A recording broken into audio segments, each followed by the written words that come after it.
Welcome to the Refueling Station Live, where leaders of color can gain inspiration to live, do, and be well. Thank you so much for joining me. Today, we're talking about those sneaky signs of burnout. If you've been with me for a minute, you know that burnout has been my passion because I recognize that most social impact leaders of color are burned out and they don't know it. But if you are new to my channel or to looking at my watching my videos or my lives, thank you so much for joining. I am Dr. Erin Wheeler. I am an executive leadership coach and CEO of Gracefully Productive. We're a leadership coaching company. While we do all things leadership, we specialize in supporting leaders of color or supporting businesses who are dedicated to making sure the workplace is inclusive and making sure everybody belongs. So, thank you so much for joining me. If you are curious about executive coaching or you're curious about Gracefully Productive, stay till the end. I am so excited to share with you my signature coaching program that I've been working on. And it is definitely a good first step to work with executive coach and to work with me. So I hope you like what you hear. Stay to the end. I promise I'll give you an exclusive sneak peek and a discount. So let's get started. So, burnout. You may know it, you may not. It's not just simply I'm tired. It is I'm sick and tired of being sick and tired. Burnout has for me has become something that I was curious about on the back end of everything. So I experienced burnout early on in my professional career. I had no idea what it was. That was nearly 10 years ago. I knew something wasn't right. I was depressed, anxious. I was just it was a very dark time for me and I could not articulate it. I didn't know people would understand it. I was very scared to say something because I thought I was going to sound ungrateful for what I had and on the outside everything was well, but inside I knew I wanted to do more. I wanted to be somewhere else and do anything different than what was going on in my life. And I realized it hit me on all fronts, financial, being underpaid. I was overlooked. There was a low ceiling where I was working. My original career path was null and void at the time due to state policies. It was just a wreck. I was just did not, I had no, I was just going through the motions. And I knew from my science brain that something wasn't right. And I also knew from my problem solving brain that I had to do something. And so I did. Thank God I had some tools in um, my chest, and I just knew how to pull myself out of it, what I need to do. But I didn't have that word burnout back then. I just knew I wasn't right. I thought it was post grad blues. I labeled it everything. It could have been all things, but years later, when I started to read, I was like, all of these are the things that I went through. I didn't know it was a real term. If I knew back then what I knew now, I probably would not have felt so isolated because that's why I felt. I thought it was just me. But turns out 85% of the world is dissatisfied with their job. And then 75% of people across the globe had felt some versions of burnout and currently in the burnout cycle. So, what is it? What did I find? What did I realize that it was a real thing? So, burnout is a state of emotional, physical, and mental exhaustion. So, you are depleted on all fronts, caused by prolonged stress and overwork. This isn't like, oh, it's peak season for me, and then I know it's going to be fine. And then it gets crazy right here, but we take it, we have a company downtime, or I have some time to take, and people won't mess with me. This is day after day, year after year, some of us decade after decade of prolonged work stress. So it typically occurs when people feel overwhelmed or drained or unable to meet the constant demands placed upon them. It's not only just at work, it's hard to separate work from home, is what I try to tell business owners and leaders. You can't expect people to just cut off things either way. So at home, you bring that home with you. It stresses out your relationships with your kids, your spouse, your friends. You isolate, you're a little bitter, your attitude's horrible, you're tired all the time, you don't want to interact, you don't want to talk with anybody. So it boils over to nearly to every facet of your life. If we don't nip this in the bud up on first understanding of the signs, then it could really lead to detrimental health consequences. And that's what I want to focus on as our age is getting bigger, especially those of us who are in our 40s and even 30s. Like that stress can take you out. And then on top of it, if we're burnt, so it's a cycle. So if we're not filling up to par, we're not thinking clearly, we don't have the energy to do the work, then we put ourselves back in the cycle. And so it's not just about your career at this point, it's about your health. And at some point, you have to ask yourself, is it worth it? And that's the question I want you to ask yourself as we go down this journey of talking about the sneaky signs of burnout. So some of the signs that come with this clinical definition are are one, pessimism. So where you once had fire and you were once excited about making a change and making a difference and loving your work, everything is negative. Everything is negative. I experienced that. I knew I had to pull back. I was very excited, very like passionate about helping students in college. But at the point where I just kept seeing them hit the wall, universities and colleges keep doing the same thing with, not supporting our students all the way through. And then like it was just all sides of it. I was like, when I almost told a kid not to even worry about college, just when I had to know, yeah, your time as the college counselor is probably wrapping on up. So pessimism, self-efficacy, or self-inefficacy is when you doubt your abilities to do the job you once were very proud and confident in your abilities. Another sign is again mental and emotional exhaustion, where you're just tired and you isolate. But I really want to focus on I really want to focus on those sneaky signs. But before we get to that, how do we get to this place where 75% of the globe has experienced burnout or are currently in burnout?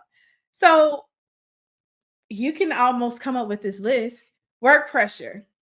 Many industries are still on that old timey long time ago days work standard where your dedication is shown by how long you work, and the competition of capitalism. Everybody has to be first and new and faster and do this and do that, and we gotta beat them to it. That competition spirit falls on everybody's shoulders, leading to tighter deadlines, intense competition, not with just other companies. Now you're competing against your teammates and other teams, and then you're scared that you're gonna, you can't progress and be promoted. So that's some more stress on top of that. Technology advancements is one of the other ones that have caused us to be in this situation. We don't take time to unplug and recharge. We're stuck at our computers and phones at work, and we're doing that same at home. And so the time that we could get to recharge our batteries, we either tied to our work phones and work computers, or we're tied to our personal devices. And that's how we wind down for the day, which is very anti, very anti well-being. Increased expectations. Society glorifies busyness. We have to have certain things to prove to ourselves that we're successful. The car, the house, the two kids, the dog, the picket fence, the retirement, the 401k, trips to Dubai and on the beach, and we got to look Instagram worthy, and we got all of these things go into why we work so hard at keeping up to live in society standards. And lastly, economic instability. Uncertain economic times can create insecurity, financial stress, and contributing to feelings of burnout. I feel that every time I look at my Google News, some tech company is laying off like 1,000 people. I can't even imagine that many people being gone at one time. And so certainly there's a lot more burnout because guess what? Either they are not rehiring those 1,000 people, and all those 1,000 jobs are going to be divvied up and put on the backs of people who are still working there, and they're going to take it because they're grateful that they still have a job. See why we can't get out of this cycle? So, what are the sneaky signs? I picked out three of the sneaky signs that I see, whether it's in my clients, my colleagues, or friends, that I'm saying, hey, you got to take a time out. This isn't healthy. You gotta figure out and do something different, or you're gonna continue down a bad path. We're getting older. Our bodies can't handle this stress anymore. So this is something that I want you to think about in your own demeanor, behavior, your own experience, or even the experience of your friends and colleagues who you may want to pass this video along to. Constant vigilance. That was something that I felt a little bit in my first bout of burnout. I've had many, but as I was learning about it, I knew the signs early, and I knew what I needed to do to pull myself back, to not to go back in that cycle. But these are the things that I recognize now that I know, these are the signs Aaron needs to check out what's going on. They're warning signs for me now.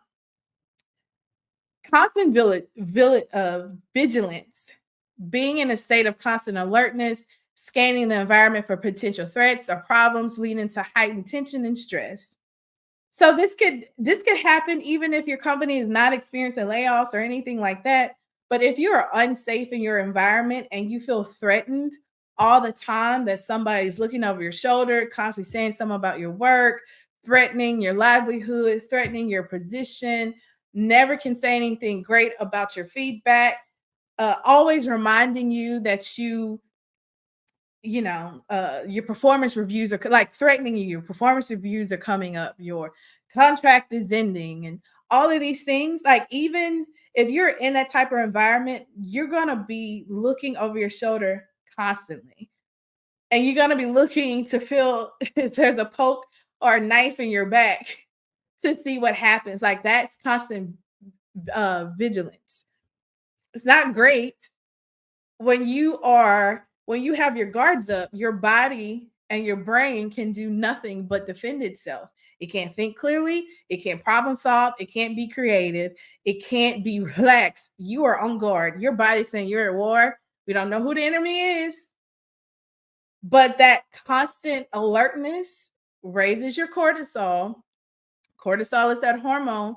It's fight, flight, or freeze hormone. That hormone protects us when we're in danger, but this isn't like fighting a bear danger. This is fighting some enemies that's not visible to us, right? And so our bodies doesn't know the same, and so it's going to increase your blood pressure, increase your heart rate. That's why we tend to not lose weight. We our metabolism is bad, and all the things that go along with high cortisol, which means you're constantly sick, your immune system is down, your brain takes all of that energy away in order to defend you. So constant vigilance is a sign. If you feel like you can't trust and you're always worried about your position and your role and your livelihood, that is a sign that you're burnout. And it's a sign that you probably need to evaluate your workplace. Figure out why you're feeling it. Is it a real thing? Did you drag some trauma from another job? Is it really the atmosphere? Like, figure that out. Figure that out. Regardless, it's burning you out. Either way, with real, fake, present trauma, past trauma, current trauma, current threat, past threat, you got to figure it out because it's burning you out. And if it's not real, it's gonna inhibit your performance, and that's not something that you want. Coupled with that, feelings of paranoia. So you're always skeptical or have exaggerated fears about your work performance, your relationships, personal safety. But this is different. It's all by intrusive thoughts and suspicions. So it erodes the trust and relationships you have with your peers, your colleagues, for better or for worse. For worse, it means you're isolating yourself. For better, it could be that you might have solid colleagues, but those feelings of paranoia, again, are burning you out, um, and eroding your support system, which contributes to burnout. And lastly, this makes sense to me, but most people don't see it that way. When people say burnout, one of those things that you typically see if you Google burnout is going to be disengagement, and low morale. So that means you're not really showing up as your full self. You're not performing to your best. You're checked out. Well, one of the things that I want you to think about and see if that's in your own behaviors is frantic work habits. For us high achieving perfectionists who are burned out, we go on autopilot. There's no, we're numb, we're just tapping away. I just got to wake up and do this. And then I'm going to go home and I'm going to work. And I'm just going to do it. And you don't stop to think about this rationally. There's no pausing, there's no observation, there's no reflection, analyzing. You just work and you fill yourself up with coffee. You just get it done and you have no regard for your personal health or well-being. Sleep goes out the window. You forget to drink water. You don't eat. You're not walking around, you're not exercising, you're not doing anything to tend to your mental and physical health. You're just frantically working all hours. You're just working, working, working, and you're not even thinking about how can I clear off my calendar? How do I do this strategically? You're just so tired. You just go into autopilot. That's not great either. That's going to continue to perpetuate you or throw you further down the cycle in the cycle of burnout. And so I want you to think about that because this shows up in very different ways in people. If you have these three signs or you're experiencing these three signs, I definitely want you to consider doing something to about burn, whether you're deep in the cycle or you feel like it's just started, but you know it's not, it can't be reversed or it's going to get worse. I want you to take this seriously because this can have profound impact on your mental and physical health. Forget the career. I'm talking about you. I'm talking about your well-being. So, what can we do? So these are things that I tell myself, I've helped clients to do. These are tips. I always say, if you saw my previous videos, easier said than done. This takes work to do because we're so programmed to do the opposite. It takes work to deprogram and relearn new strategies and new ways of thinking, working, and being. So, one, get clear on what's eating away at you. For me, I had to distill it down. Aaron, why are you unhappy? Overall. So I named I'm not getting paid what I need to. My bills are going up. I have 3 degrees. I can't get promoted or a new job. I don't know what's going on with that. I really want to.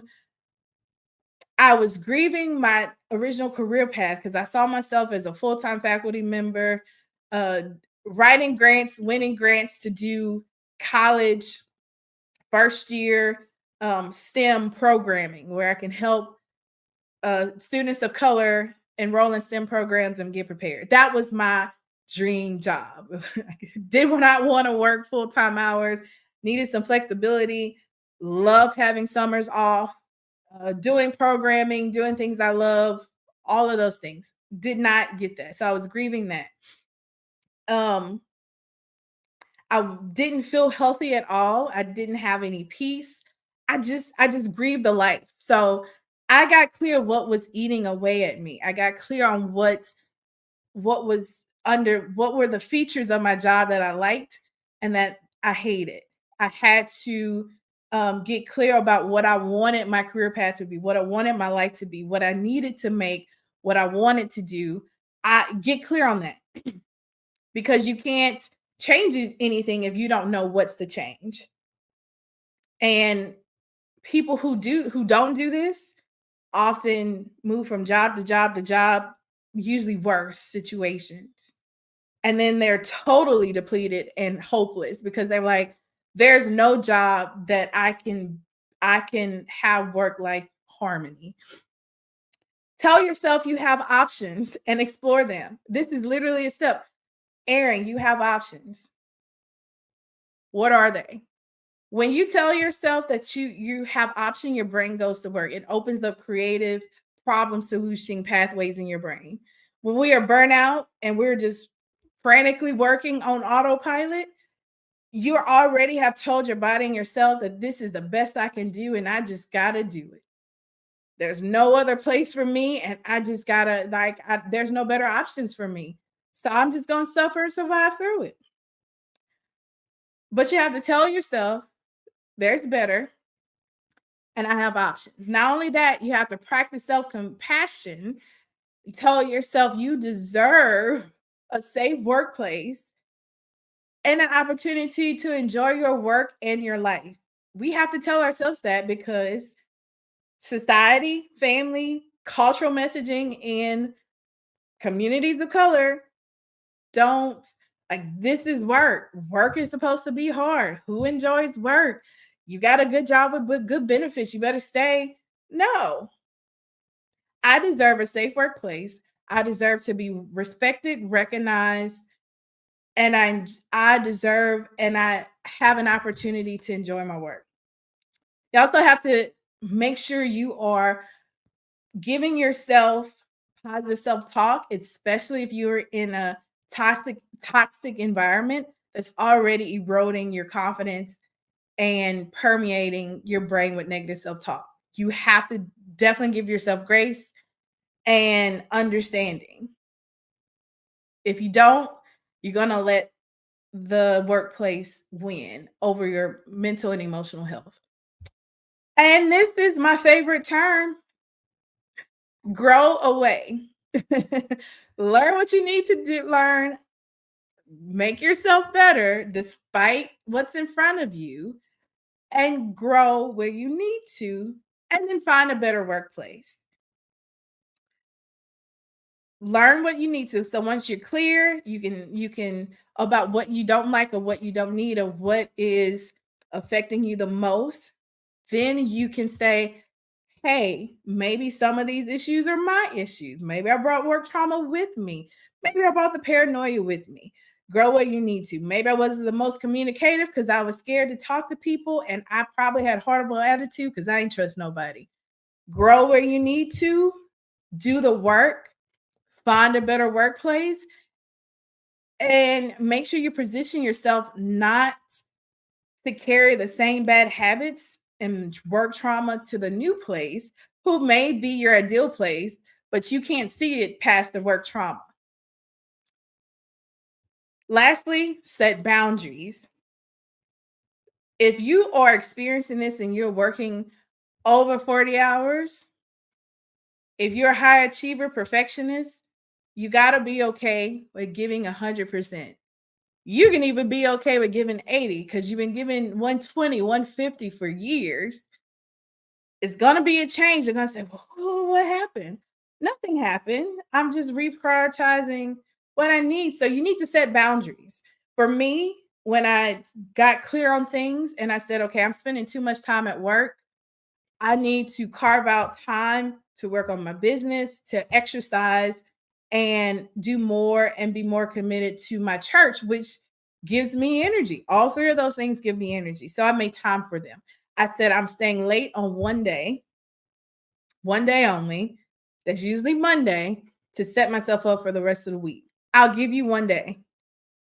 The rest of those days, I am clocking out when I need to. I don't care if I had 30 meetings a day, I worked. Tomorrow, I will have deep work sessions and try to block myself off to accommodate for it. It's hard to do, and it feels like you are underperforming, but you're doing exactly what you signed up to do, nothing more, nothing less. You have to place hard boundaries in order to spin yourself out of the burnout cycle. And I said lastly, but a bonus one, set expectations that you can be proud of. Look at your look at your job description, look back at your um evaluation and see what you put down as your goal for the year and do it. And be proud of it. Just you take yourself off of extra committees, take yourself off of overwork. You're not planning no more holiday parties. It's not your job description. You're not doing any other work outside your job description unless you advocate for yourself and say, I need more to do what I'm already doing. So you have to set expectations that you're proud of and not let other people dictate your level of performance because they will always demean you and belittle your work when you know you're doing high level work. So you need to set your expectations. I did what I I did what I said I was going to do. I did it in excellence and that's all I'm doing. So once you set those boundaries, you're getting clear, you're growing where you need to, you're telling yourself you deserve a better workplace, better environment, a better situation, and you have options and explore them, you could pull yourself back from burnout and make sure that you have some work life harmony so you can get back in tune with yourself. You can be happy, you can be more peaceful. Um, and I can attest, I've had two conversations over the last couple of days of past clients when they were in the thick of these things, all the things I listed to you. And I caught up with them and I could hear it when they said, "Hey, how's it going?" I asked them, "How's it going?" I could hear in their voice they're in a better place. And they are absolutely like mind blown that I can have a job, people can respect me, they can see me, they can help develop me, and I don't have to worry about people trying to take my role or, or throw dirt on my name or I don't I don't have any drama like it's I can go home. I have time like I don't even know what to do with the rest of my time. Like that's a different problem that we're working through, but it is possible. You just have to do the work and tell yourself it's possible. Another environment and another situation best fits my well-being and my mental health, and I can show up and be the leader and the person that that shows up as their full self. So those are the sneaky ways of how burnout can sneak up on you. If this resonated with you, my signature program, Revive and Thrive, is especially for you. So it is crafted for people who are actually in the burnout cycle or stuck or headed that way, but it's also to just revive you if you are tired, you're not sure about what you want to do in your career or your life. You know things need to change but you don't have the plan, a clear strategy, or even know what to change. You just know this ain't it. I invite you to enroll in my group coaching program where you'll get a combination of one on one sessions, empowering group sessions, and a community of people who are going through similar challenges. I invite you. It's a 4-month program, complete at your own pace. I designed this to be for busy professionals. So it will fit into your regular podcast, your regular schedule thing. You don't have to be tied to a computer to do this. You meet with me. It fits into your journal time. You should have journal time. If you don't, we're going to work on some time when you have for self care and soul care. We'll work on all of those things. Just bring me you, bring me your big goals that you've been stuck on, bring me your dream for your life and your career. Bring me all of that, and we're going to figure out a way to get you there. We're going to do a deep dive into your health, all facets of your health, financial, physical, career, all of those. All of those areas we're going to talk about. And it's not just your typical leadership program where we just focus on career. We're focused on you. And as that byproduct, you can show up as your best, most authentic self at the end of the day. And so you can continue to be a wise, winning, and a well leader. I'm going to put the link to my site there. You're able to see the program itself, but you're also able to schedule a discovery call with me so that we could chat. I love to get to know people regardless if they decide to move forward with me. They're always a part of my community once I make that connection. So I invite you, make a discovery call. It'll give you a sneak peek into how coaching looks, how I can help you. You might even take away one small win, a nugget or a piece of clarity that'll help you move forward or just think some more. So, Revive and Thrive. I can't say it enough. Premier program. You see all the features. This month, I'm offering a one-time discount. This price will never ever. Some people say that. I mean it. I mean, I set the price for early adopters so I can get feedback and refine the program before I do a huge launch. But it'll be great, phenomenal, excellent content either way. I'm 100% confident in that you'll leave transformed. So, Revive and Thrive, signature coaching program. You can get more information at gracefullyproductive.com. And thank you so much for joining me. Tune in to more of my videos, like and subscribe. I want to see you. Drop down in the comments if this resonated with you. And I will see you next time on the Refueling Station. Bye bye.